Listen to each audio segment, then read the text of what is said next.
మన రక్షకుడైన మన ప్రభు అయిన యేసుక్రీస్తు నామంలో మీ అందరికీ కూడా హృదయకాల శుభములు తెలియజేస్తా ఉన్నాను. దేవుని కృపను బట్టి మరొక దినము చూసే ధన్యత దేవుడు తన కృప చేత మనకు అనుగ్రహించి మనల్ని సజీవులకి పెట్టిన దేవాది దేవుడైన మన ప్రభు అయిన యేసుక్రీస్తుకు కృతజ్ఞతాస్తుతులు చెల్లిస్తా ఉన్నాను. గడిచిన 6 రోజులు కాపాడి 7వ దినంలో పరిశుద్ధ ఆదివారం దినంలో మనల్ని ప్రవేశింపజేసిన దేవాది దేవుడికి కృతజ్ఞతాస్తుతులు చెల్లిస్తా ఉన్నాను.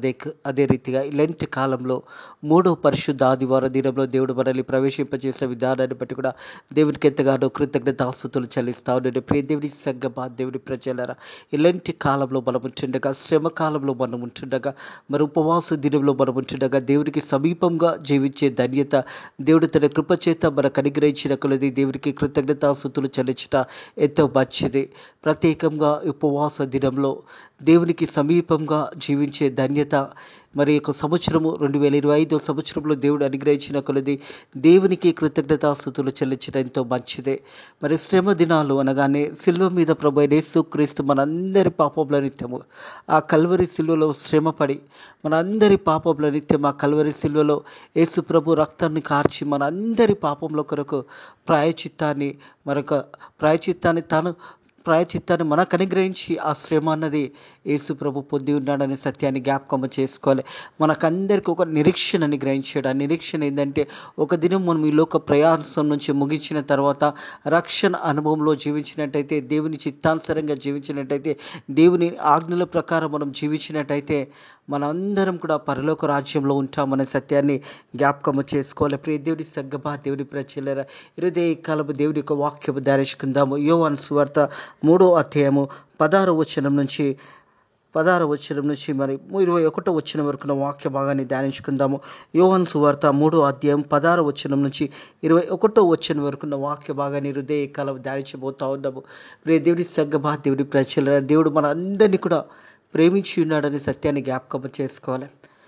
మనందరి నిత్యము దేవాది దేవుడు మన ప్రభు అయిన యేసుక్రీస్తు పరలోకాన్ని విడవకూడని స్థలాన్ని విడిచిపెట్టి మనందరి కొరకు ఒక మానవునిగా శరీర రీతిగా మనమందరం ఏ రీతి అయితే జీవిస్తున్నామో ఆ రీతిగా ప్రభు అయిన యేసుక్రీస్తు మరి 2024 సంవత్సరముల క్రితము మరియ గర్భంలో కన్య అయిన మరియ గర్భంలో జన్మించి మరి ఒక మాదిరిగా మనకు జీవించి ఆ మాదిరిని మనకు చూపించి వెళ్ళినాడనే సత్యాన్ని జ్ఞాపకం చేసుకోవాలి. వాక్యాన్ని భాగం చూసినట్టయితే మనకు అందరికీ తెలిసిన వచనము, మనం అందరం కూడా ఎప్పుడూ ధ్యానించే వచనము హృదయ కాలము.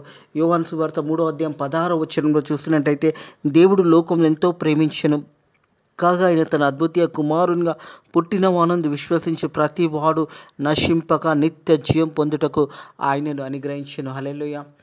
దేవుని సంగమా, దేవుని ప్రజల, దేవుడు లోకంలో ఎంతో ప్రేమించాడంట.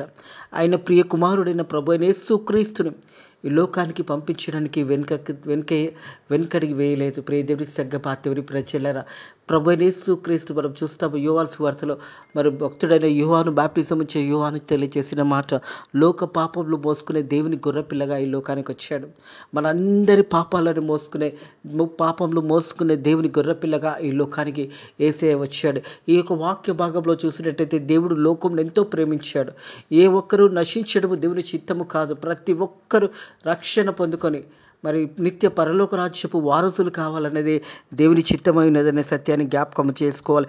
దేవుడు లోకంలో ఎంతో ప్రేమించెను కాగా ఆయన తన అద్వైత కుమారునిగా పుట్టినవారందు విశ్వసించి ప్రతివాడు నశింపక నిత్య జీవం పొందుటకు ఆయనను అనుగ్రహించి, నిత్య జీవము ప్రతివాడు నశింపక మరి నిత్య జీవానికి పొందుకోవడానికి ప్రభు అయిన యేసుక్రీస్తు లోకానికి వచ్చాడు. ఏ ఒక్కరం కూడా నశించడం అనేది దేవుని చిత్తము కాదు. ఏ ఒక్కరు కూడా నరకం పోవడం దేవుని చిత్తము కాదు. సర్వమానవ ప్రపంచానికే దేవాది దేవుడు మన ప్రభు అయిన యేసుక్రీస్తే మార్గమై ఉన్నాడు. ఆయన మన అందరి నిత్యం ఈ లోకానికి వచ్చాడు. మన అందరి నిత్యం ఆ కల్వరి సిలువలో ఆ వెల చెల్లించేశాడు. ఈ సమయంలో మనం వెల చెల్లించవలసిన అవసరం లేదు. నీది నాది వెల ప్రభు అయిన యేసుక్రీస్తు వెల కల్వరి సిలువలో చెల్లించేశాడు. కాబట్టి మనందరము రక్షణ పొందుకోవడం దేవుని చిత్తమై ఉన్నది అనే సత్యాన్ని జ్ఞాపకం చేసుకోవాలి. ప్రతివాడు నశింపక నిత్య జీవం పొందుటకు ఆయనను అనుగ్రహించాను. ప్రతివారు ఎవరు కూడా నశించడము దేవుని చిత్తము కాదు. ఏ ఒక్కరు నశించకూడదు. ప్రతి ఒక్కరు రక్షణ పొందుకోవాలి. ప్రతి ఒక్కరు యేసయ్య దగ్గరికి రావాలి. ప్రతి ఒక్కరు యేసయ్య దగ్గరకు వచ్చి వారు పాపంలో ఒప్పుకున్నట్టయితే ఆయన నమ్మదగిన వాడు, నీతిమంతుడు, సమస్త దుర్నీతి నుంచి మనల్ని విడిపించి మనల్ని పవిత్రులుగా చేసే యేసయ్య దగ్గరికి మనం రావాలి. ప్రియ దేవుని సంగమా, దేవుని ప్రజలరా, దేవుడు లోకంలో ఎంతో ప్రేమించాడు. కాగా ఆయన తన అద్భుత కుమారునిగా పుట్టిన వానందు విశ్వసించి, దేవుని యందు విశ్వసించేవాడు, ప్రభు అయిన యేసు క్రీస్తునందు విశ్వసించేవాడు నశింపక నిత్య జీవం పొందుటకు ఆయన అనుగ్రహించేవాడు. లోకము తన కుమారుని ద్వారా రక్షణ పొందుటకే కానీ లోకంలో తీర్పు తీర్చుటకు దేవుడు ఆయనని లోకంలోకి పంపలేదు. హల్లెలూయా. ఈ లోకాన్ని రక్షించడానికే ప్రభు అయిన యేసు క్రీస్తు లోకానికి వచ్చాడు. మనందరి పాపంలో నిత్యము ఆ కల్వరి శిలువలో వెల చెల్లించేశాడు. మనం అందరం కూడా విడిపించబడి ఉన్నాము. మనం నోటితో మన పాపాలు ఒప్పుకున్నప్పుడు మన హృదయానుసరంగా దేవాది దేవుని మన హృదయంలో చేర్చుకోవడమే రక్షణ అనే సత్యాన్ని జ్ఞాపకం చేసుకోవాలి. లోకము తన కుమారుని ద్వారా రక్షణ పొందుటకే, లోకము యేసు ప్రభు ద్వారా రక్షణ పొందుటకే యేసు ప్రభు ఈ లోకానికి వచ్చి ఉన్నాడనే సత్యాన్ని జ్ఞాపకం చేసుకోవాలి. ప్రియ దేవుని సంగమా, దేవుని ప్రజల, లోకం తన కుమారుని ద్వారా రక్షణ పొందుటకే కానీ లోకంకు తీర్పు తీర్చుటకు దేవుడు ఆయన ఈ లోకంలోకి పంపలేదు. ఆయన యందు విశ్వసించి వానికి తీర్పు తీర్చబడదు. హల్లెలూయా. విశ్వసింపని వానికి దేవుని అద్వితీయ కుమారుని నామమందు విశ్వాసం ఉంచలేదు గనుక వానికి ఇతకు మున్పే తీర్పు తీర్చబడను. ఎవరైతే యేసయ్యని సొంత రక్షకుడుగా అంగీకరించుకుంటారో వారు తీర్పులోకి రాబడరు. ప్రియ దేవుని సంగమా, దేవుని ప్రజలరా, పాత జీవితాన్ని, గత జీవితాన్ని, లోకానుసారంగా జీవించే జీవితాన్ని, పాప జీవితాన్ని వదిలేసి యేసయ్యకు నీ హృదయంలో చోటిస్తే నువ్వు తీర్పులోకి రావు అనే సత్యాన్ని జ్ఞాపకము చేసుకోవాలని ప్రభు పేరిట తెలియజేస్తాను. లోకము తన కుమారుని రక్షణ పొందుటకే కానీ లోకంకు తీర్పు తీర్చుటకు దేవుడు లోకంలోకి పంపలేదు. ఆయనందు విశ్వసించు వానికి తీర్పు తీర్చబడదు.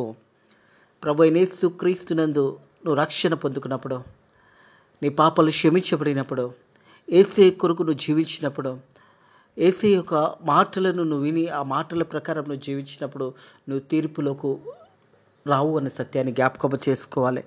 ప్రియ దేవుని సంగమా, దేవుని ప్రజలరా, విశ్వసింపని వానికి దేవుని అద్వితీయ కుమారుని నామముందు విశ్వాసము ఉంచలేదు గనుక వానికి ఇంతకు మున్పే తీర్పు తీర్చబడను. ఇంతకు మున్పే ఎవరైతే యేసయ్యని సొంత రక్షకుడుగా అంగీకరించారో, ఎవరైతే యేసు ప్రభుని తన హృదయాల్లో చేర్చుకోరో, ఎవరైతే లోకానుసరంగా జీవిస్తారో, ఎవరైతే పాపంలోనే బ్రతుకుతూ పాపంలోనే జీవిస్తారో వారికి ఆల్రెడీ తీర్పు అనేది తీర్చబడి ఉన్నదే. ఒక దినము తీర్పు ఉంటుంది. ఆ తీర్పు వాళ్ళకి ఎలా ఉంటుందంటే నిత్య నరకంలోకి వెళ్ళిపోతారు. బ్రతికి ఉన్నప్పుడే, సజీవులికలు ఉన్నప్పుడే రక్షణ అనుభవం కలిగి జీవించాలని ప్రభు పేరట తెలియజేస్తా ఉన్నాను. ప్రియ దేవుని సంగమా, దేవుని ప్రజలరా, ఇది విలువైన సమయము, ఇది అనుకూల సమయము అనే సత్యాన్ని జ్ఞాపకము చేసుకోవాలని ప్రభు పేరట తెలియజేస్తా ఉన్నాను. 19వ వచనము, ఆ తీర్పు ఇది, వెలుగు లోకానికి వచ్చినది కానీ తమ క్రియలు చెడ్డవైనందున మనుషులు ఆ వెలుగుని ప్రేమింపక చీకటిని ప్రేమించిరే. యేసు ప్రభు ఈ లోకానికి వెలుగై ఉన్నాడు. వెలుగు సంబంధంలో ఉండాలంటే, ఆ వెలుగులో మనము నడవాలంటే యేసు ప్రభుని సొంత రక్షకుడుగా అంగీకరించుకుంటేనే ఆ వెలుగు సంబంధంలో నువ్వు ఉంటావు. ఆ వెలుగు సంబంధంలో నువ్వు ఉండాలి అంటే రక్షణ అనుభవం కావాలి.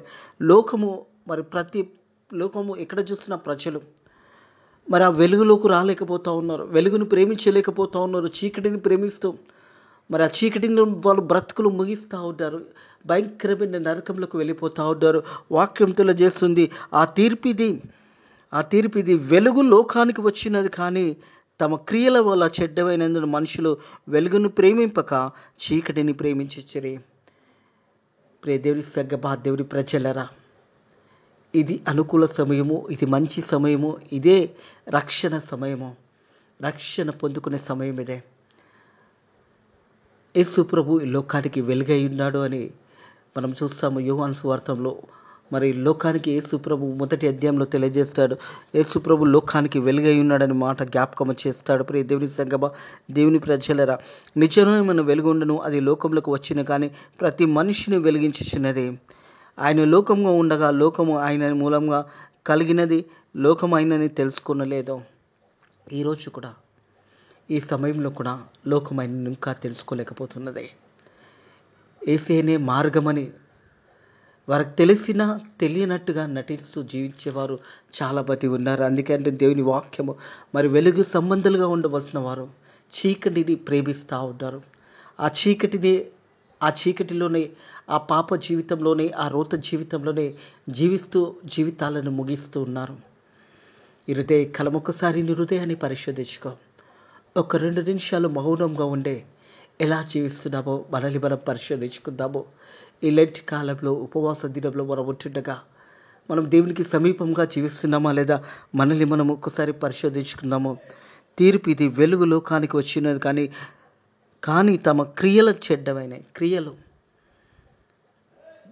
లోకానికి వెలుగు ఆల్రెడీ వచ్చేసింది ఎప్పుడో. దేవాది దేవుడు ప్రభు అయిన యేసుక్రీస్తు ఈ లోకానికి వెలుగు వచ్చి ఉన్నాడు. కానీ మనుషుల యొక్క హృదయాలు చెడ్డగా ఉన్నాయి.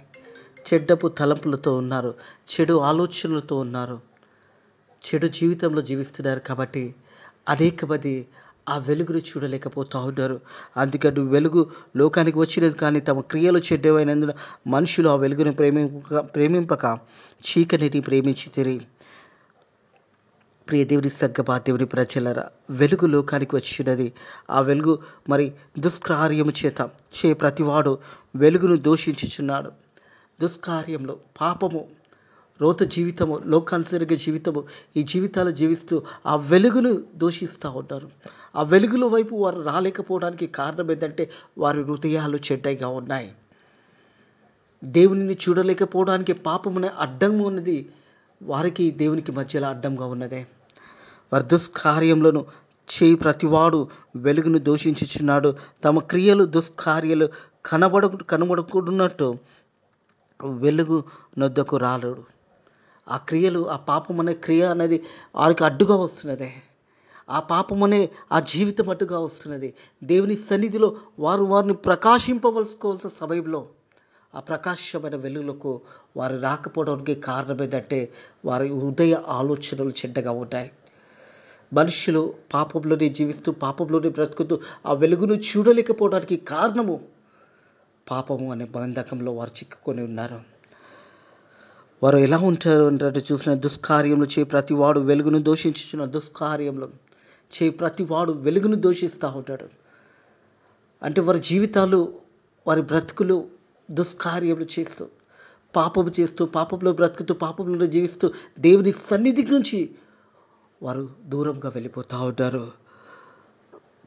తమ క్రియల దుష్క్రియలుగా కనబడినట్టు వెలుగునొద్దకు రాడు.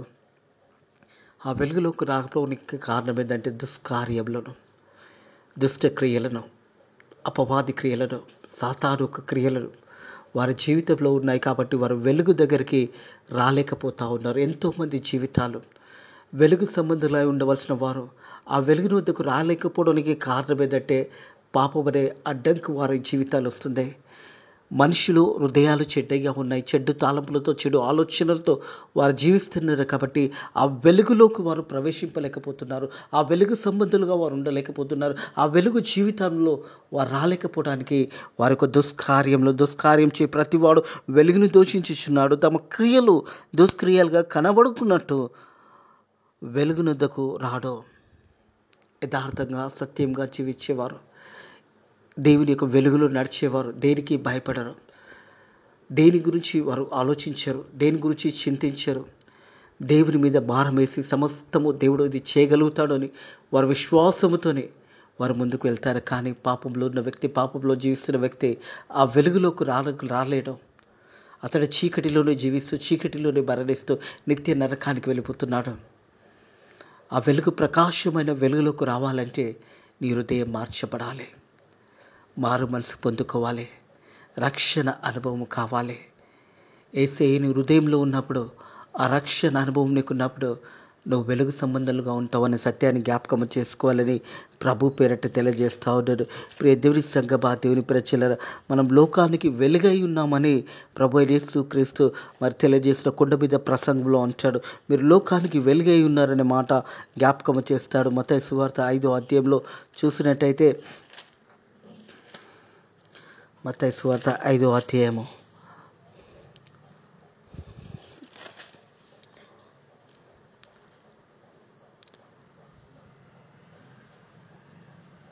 14 వచనం, మీరు లోకంకు వెలుగై ఉన్నారు, మీరు లోకానికి వెలుగై ఉన్నారు అనే మాట యేసు ప్రభు కొండ మీద ప్రసంగంలో జ్ఞాపకం చేశాడు. మనమందరం కూడా లోకానికి వెలుగుగా ఉండాలనేది దేవుని చిత్తమై ఉన్నది అనే సత్యాన్ని జ్ఞాపకం చేసుకోవాలి. ప్రియ దేవుని సంగమా, దేవుని ప్రజ, మీరు లోకానికి వెలుగై ఉన్నారు.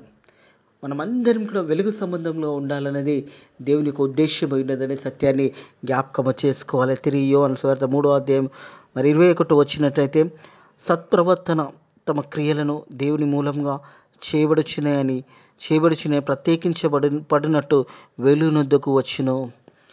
వెలుగునొద్దకు మనమందరం కూడా వెలుగు వద్దకు రావాల్సిన వారిగా ఉన్నాము. మన ప్రవర్తన, మన జీవితము దేవుని సన్నిధిలో దేవుని చిత్తానుసారంగా జీవిస్తున్నప్పుడు వెలుగు సంబంధులుగా ఉంటామన్న సత్యాన్ని జ్ఞాపకం చేసుకోవాలి. సత్ప్రవర్తనతో తమ క్రియలు దేవుని మూలంగా చేయబడినవని ప్రత్యేకించబడినట్టు వెలుగునొద్దకు వచ్చును. మనమందరం కూడా మన మంచి ప్రవర్తనతో దేవుని సన్నిధిలో వెలుగు సంబంధులుగా మనల్ని దేవుడు ఏర్పాటు చేశాడు. ఈ లోకానికి మీరు వెలుగై ఉన్నారు అని యేసు ప్రభు కొండ మీద ప్రసంగంలో తెలియజేశాడు. ఆ వెలుగు అనేకులకు ప్రకాశించే బిడ్డలుగా మనం జీవించాలి. అనేకులను ఆ వెలుగులకు నడిపించే బిడ్డలుగా ఉండాలి. మార్కు సువార్త తెలియజేసిన ప్రకారము సర్వలోకానికి వెళ్ళండి, సర్వ సృష్టికి సువార్త ప్రకటించండి అని. ఆ వెలుగు సంబంధాలుగా ఉన్న మనం అందరం కూడా ఇతరులను ఆ వెలుగులోకి నడిపించే బిడ్డలుగా ఉండాలి. సువార్త ప్రకటించబడాలి.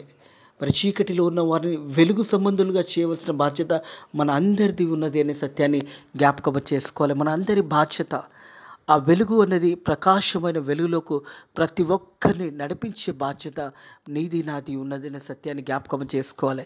దేవుడు నీకు నాకు ఇచ్చిన వెలుగును అనేకులను వెలుగు సంబంధంలో నడిపించడానికి దేవుడు మనల్ని వెలిగించి ఉన్నాడనే సత్యాన్ని జ్ఞాపకం చేసుకోవాలి. సత్ప్రవర్తనతో తమ క్రియలను దేవుని మూలంగా చేయబడుచునని ప్రత్యేకించబడినట్టు వెలుగునొద్దకు వచ్చును. మనమందరం కూడా వెలుగు సంబంధంగా దేవుని యొక్క దేవుడిచ్చిన వెలుగును ప్రకారము యేసయ్య మనల్ని వెలిగించి ఉన్నాడు. మనం ఇతరులను వెలిగించాలి, ఇతరులను రక్షణ మార్గంలో నడిపించాలి, ఇతరుల గురించి ప్రార్థన చేయాలి. దేవుని బిడ్డలుగా దేవుడు మన మీద ఒక బాధ్యత ఇచ్చాడు. రక్షించబడిన వారు, వెలుగు సంబంధులుగా ఉన్నవారు, మరి ప్రతిరోజు ఉపవాస దినంలో దేవునితో గడిపేవారు, మరి ఉపవాస దినంలో వాక్యాన్ని కనిపెట్టుకొని వింటున్నవారు, వాక్యాన్ని అంగీకరించి వాక్యానుసారంగా మరి మనలో ఉన్న చెడును తీసుకొని మనలో ఉన్న ఆ పాపంని వదిలేసి దేవుని యొక్క మంచితనాన్ని అత్తుకొని జీవించడమే ఈ లెంట్ కాలంలో మనకు తెలియజేస్తున్న సువార్త. చిగురింపు అనే జీవితం కావాలి. వసంతకాలము స్ప్రింగ్ సీజన్లో మనం చిగురించాలి. అనేకులను చిగురించే బిడ్డలుగా ఉండాలి. అనేకులను మనం బలపరిచే బిడ్డలుగా ఉండాలి. పరిశుద్ధాదివారం, ఈ లెంట్ కాలంలో, ఈ 3వ పరిశుద్ధాదివారంలో మనల్ని మనం దేవుని సన్నిధిలో కనపరుచుకొని దేవునిని మహిమపరిచి దేవుని ఘనపరచవలసిన సమయం ఇదే. మనం ఎలా మనల్ని మనం కనపరుచుకుంటున్నామో, మనం వెలుగు సంబంధాలుగా మనం దేవుని దృష్టిలో మనం కనబడుతున్నామా లేదా చీకటిలో ఉన్నామా? ఒకసారి మనల్ని మనం పరిశోధించుకుందాము. ఎందుకంటే దుష్కార్యములు ప్రతి వాడు వెలుగును దూషించుచున్నాడు. దుష్కార్యంలో పాపం చేసేవాడు వెలుగులోకి రాలేకపోతున్నాడు. కారణం ఏంటంటే పాపమనే బద్ధకంలో చిక్కుకున్నాడు. కాబట్టి ఆ పాపమనే ఆ దుష్కార్యముల చేత ఆ వెలుగుకు రాలేకపోతున్నాడు. ఇది మంచి సమయము. వాక్యం తెలియజేస్తుంది, దేవుడు లోకం ఎంతో ప్రేమించెను కాగా ఆయన తన అద్వితీయ కుమారునిగా పుట్టిన వానందు విశ్వసించేవాడు ప్రతి వాడు నశింపక నిత్య జీవం పొందుటకు ఆయనను అనుగ్రహించెను. మనందరికీ నిత్య జీవాన్ని అనుగ్రహించడానికే ప్రభు అయిన యేసుక్రీస్తు లోకానికి వచ్చాడు. ఒకవేళ నువ్వు ఈ సమయంలో ఇంకా పాపంలో ఉన్నావంటే ఇది మంచి సమయము. యేసయ్యా, నా పాపాలను క్షమించు. యేసయ్య ఇక మీద నీ బిడ్డగా జీవిస్తాను.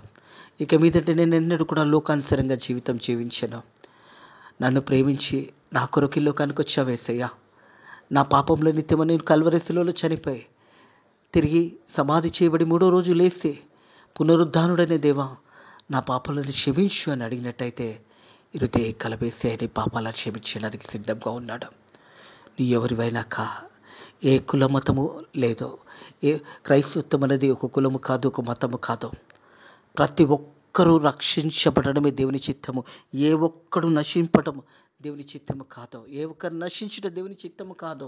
అందుకే అంటుంది వాక్యము, దేవుడు లోకంలో ఎంతో ప్రేమించును కాగా తన అద్భుత కుమారునిగా పుట్టిన వారిని విశ్వసించి ప్రతి వాడు నశింపక నిత్య జీవం పొందుటకు ఆయన నన్ను గ్రహించాను. ప్రతి వారు, ఎవ్రీవన్, ప్రతి వారు, నేను ఎవరు క్షమించకపోయినా కానీ ఇరుదే కలబేసే నేను క్షమించడానికి సిద్ధంగా ఉన్నాడు. సమయాన్ని పోనీయకు. ఇది అనుకూల సమయము, ఇది మంచి సమయము, ఇది రక్షణ సమయము. యేసయ్యా నా పాపాలను క్షమించని ఒక్క మాట నువ్వు అడిగినట్టయితే హృదయ కలబేసి నీ పాపాలు క్షమించడానికి సిద్ధంగా ఉన్నాడు. రెండు చేతులు చాపి నా కుమారుడా, నా కుమార్తె నా దగ్గరికి రమ్మని పిలుస్తూ ఉన్నాడు. ఈ సమయంలో ఎవరైనా కానీ యేసయ్య దగ్గరకు వస్తే మీ పాపాలు క్షమించబడతాయనే సత్యాన్ని జ్ఞాపకం చేసుకోవాలని ప్రభు పేరిట తెలియజేస్తూ ఉన్నాను. ప్రార్థన చేసుకుందాము. పరిశుద్ధుడా దేవానికి తెరపు స్తోత్రములు తండ్రి. మనల్ని ప్రేమించి మా కొరకు ఈ లోకానికి వచ్చి మా అందరి పాపముల నిమిత్తమై కల్వరి శిలువలో నాయన మీరు చనిపోయి సమాధి చేయబడి పునరుద్ధానులైన తండ్రి, మూడో దినం తిరిగి లేచి ప్రభువా ఈ సమయంలో కూడా తండ్రి కుడి పార్శ్వంలో కూర్చొని మా కొరకు విజ్ఞాపన చేస్తున్న దేవా నీకు వందనములు స్తోత్రములు తండ్రి. నీ వాక్యమైన బిడ్డలు ఎవరైనా నాయన ప్రభా మరి పాపంలో జీవించున్నట్టయితే వారు తిరిగి నీ దగ్గరకు వచ్చి వారి పాపంలో ఒప్పుకున్నట్టయితే వారిని క్షమించి వారిని నూతన జీవితాన్ని వారికి అనుగ్రహించబోతున్నందుకు కూడా నీ కృతజ్ఞతాస్తుతులు చెల్లిస్తున్నాను. ఈ పరిశుద్ధ ఆదివారం నైనా ఆరాధన జరుగుతున్న ప్రతి స్థలాన్ని దీవించండి. ప్రతి సేవకుని బలపరచండి, సేవకురాళ్ళని బలపరచండి. నైనా ప్రతి మందిరంలో కూడా నైనా ప్రభు ఆరాధన జరుగుతుండగా నీ మందిరం చుట్టూ వేవేల దూతలు ఉంచండి. అనేక మంది రక్షణ పొందుకొని అనేక మంది విశ్వాసంలో నేను ముందుకు సాగిపోవడానికి నీ కృప ద్వారా సాయం చేయండి తండ్రి. ఈ వారమంతా కూడా మనల్ని దీవించండి. మరి ఇలాంటి కాలంలో ప్రత్యేకంగా నేను వేసవి కాలంలో ఎండాకాలంలో ఉంటుండగా ఉపవాసంలో ఉంటున్న బిడ్డలను బలపరచండి, ధైర్యపరచండి. వాక్యాన్ని అంగీకరించి వాక్యానుసరంగా జీవించడానికి నీ కృప ద్వారా సాయం చేయమని యేసు నామములో ప్రార్థనని వేడుకుంటున్నాము తండ్రి. ఆమెన్. మన ప్రభు అయిన యేసుక్రీస్తు యొక్క కృప, సమాధానము, నెమ్మది, సకల ఆశీర్వాదాలు, సకల దీవెనలు మీకును మీ కుటుంబంలోను తోడై నీడై ఉండును గాక. ఆమెన్.